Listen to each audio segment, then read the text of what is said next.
সৈয়দা হামিদের মন্তব্য নিয়ে তোলপাড় রাজ্য রাজনীতি। ফের সম্মুখ সমরে মুখ্যমন্ত্রী হিমন্ত বিশ্ব ও অজিত ভুঁইয়া। নাগরিক সম্মেলনের মঞ্চে দেওয়া বক্তব্য আর মঞ্চের বাইরে সাংবাদিকদের সামনে করা মন্তব্য দুটো সম্পূর্ণ আলাদা। সৈয়দা হামিদের মন্তব্যের দায় তাই তাঁর নিজের, নাগরিক সমাজ সে দায়িত্ব নিচ্ছে না। মঙ্গলবার সাংবাদিক সম্মেলন করে কথাগুলো জানান রাজসভা সাংসদ অজিত ভুঁইয়া।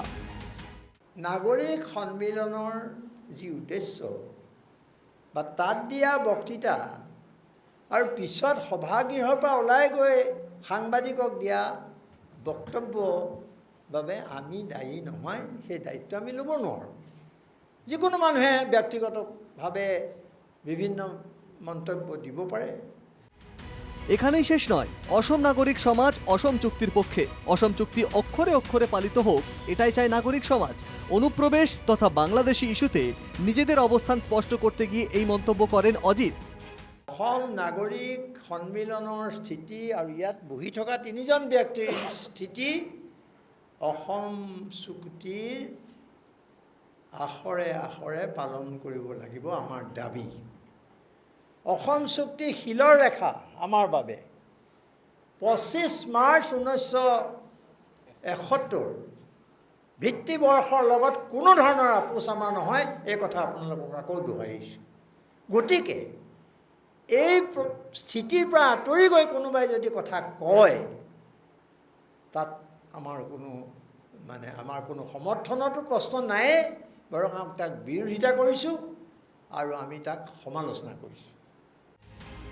যদিও এই ইস্যুতে নিজের অবস্থানে অনড় মুখ্যমন্ত্রী হিমন্ত বিশ্ব শর্মা। হামিদার মন্তব্যের জন্য অজিত ভুঁইয়া এখনো ক্ষমা চাননি বা হামিদা নিজেও ক্ষমা চাননি, এটা উল্লেখ করে মুখ্যমন্ত্রীর দাবি। এই মানুহগৰাকী কোনে মাতি আনিছে? অজিত ভুঁইয়াই মাতি আনিছে। এই মানুহগৰাকীক মাতি অনাটো ভুল হৈছে বুলি অজিত ভুঁইয়াই ক্ষমা খুজিছে। অজিত ভুঁইয়াই চাফাইহে দি আছে। বিজেপি অযথা হস্তক্ষেপ কৰা বুলি কৈছে। বিজেপি অযথা কি হস্তক্ষেপ কৰিব লাগে? তেওঁতো কোৱা কথাখিনি ৰাইজে নিজে শুনিছে, এইটোতো বিজেপিয়ে বনাই কোৱা নাই। বোলে তেওঁ কোৱা নাই, বিজেপিয়ে মিছা টেপ এটা খুলি দিছে বা অডিঅ' ৰেকৰ্ডিং মিছা দিছে, তেতিয়াহে বিজেপিৰ গাত দুখ। আজিলৈকেতো হামিদাই কোৱা নাই যে এইখিনি কথা মই কোৱা নাই বুলি, গতিকে বিজেপিৰ দুখ কেনেকৈ? যদিও 24শে অগাস্টে নাগরিক সমাজের এই বৈঠকে হামিদকে আমন্ত্রণ করে আনা হয়নি। প্রশান্ত কিশোরের সঙ্গে অসম ভ্রমণে এসেছেন এটা জানার পরই নাগরিক সম্মেলনের বৈঠকে ডাকা হয় সৈয়দা হামিদকে। মন্তব্য অজিতের। বহুতে প্ৰশ্ন কৰিছে যে তেওঁলোকক অসমলৈ আমি মাতি আনিছিলোঁ নেকি, কিন্তু আপোনালোকৰ জ্ঞাতাৰ্থে জনাওঁ যে আমি তেওঁলোকক নিমন্ত্ৰণ কৰি ইয়ালৈ অনা নাই। তেওঁলোকে নিজাববীয়াকৈ অসমৰ পৰিস্থিতি অধ্যয়ন কৰিবলৈ ইয়ালৈ আহিছিল আৰু গোৱালপাৰালৈ যোৱাত প্ৰশাসনে তেওঁলোকক বাধা দিয়াৰ পিছত তেওঁলোকে 2-4 ঠাই ভ্ৰমণ কৰিছিল। তাৰপিছত অতি সন্মানীয় প্ৰশান্ত ভূষণ ডাঙৰীয়াই আমাক যোগাযোগ কৰি, পৰেশ মালাকাৰক যোগাযোগ কৰি আমাৰ নাগৰিকসকলৰ লগত কিছু কথা পতাৰ ইচ্ছা প্ৰকাশ কৰিছিল আৰু সেই অৰ্থতে, সেই লক্ষ্যৰে আমি এখন ততাতৈয়াকৈ সভাৰ আয়োজন কৰিছিলোঁ। উল্লেখ্য, বিশিষ্ট লেখিকা, নারী অধিকার কর্মী তথা যোজনা কমিশনের প্রাক্তন সদস্য সৈয়দ হামিদ, দেশের প্রথম সারির আইনজীবী প্রশান্ত কিশোর, হর্ষ মান্দার সহ 4 জন নাগরিক সম্মেলনের ওই সভায় উপস্থিত ছিলেন। সভার পর সাংবাদিকদের সঙ্গে আলাদাভাবে কথা বলতে গিয়ে সৈয়দা হামিদ বলেছিলেন, हमारा जिगर सब इस वक्त यहाँ मुसलमानों का जो हाल हो रहा है और उनको बांग्लादेशी, और अच्छा बांग्लादेशी होने में क्या गुनाह है? अरे भाई बांग्लादेशी भी तो इंसान है।